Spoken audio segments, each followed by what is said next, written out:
দর্শক, বইমেলার খবরাখবর জানতে সরাসরি চলে যাচ্ছি সহকর্মী তানজিলা তাসনিমের কাছে। তানজিলা, বইমেলায় পাঠক সমাগম কেমন আর বেচাবিক্রি কেমন হচ্ছে? ধন্যবাদ রিতা। আজকে আমি বইমেলার যে সোহরাওয়ার্দী প্রাঙ্গণটি রয়েছে আমি সেখান থেকে বলছি। আজকে বইমেলার পঞ্চম দিনে কিন্তু মেলার প্রথম দিকে পাঠক সমাগমের খুব বেশি না হলেও এবারের বইমেলাতে একটু ভিন্ন। এবারের বইমেলায় অনেক বেশি পাঠক সমাগম দেখা যাচ্ছে। এবারের বইমেলায় কিন্তু বিভিন্ন বয়সের পাঠকরা যারা আসছেন, বিভিন্ন জায়গা থেকে আসছেন, নতুন নতুন বই যেসব আসছে তারা সেগুলো খুঁজে দেখছেন।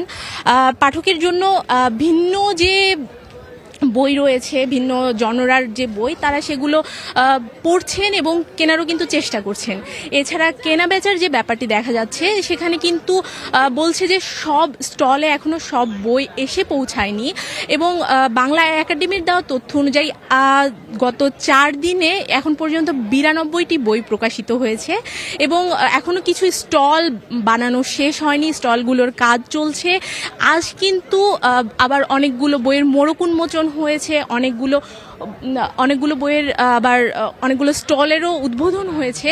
তো এই ক্ষেত্রেও কিন্তু বলা যায় যে পঞ্চম দিন অনুযায়ী, মানে মেলার শুরুর দিক অনুযায়ী পাঠকের সমাগম কিন্তু যথেষ্ট রয়েছে।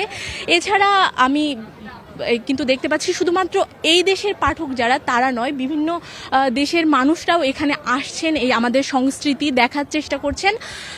রিতা, এই ছিল বইমেলার পঞ্চম দিনে আমার কাছে শেষ তথ্য। ধন্যবাদ তানজিলা।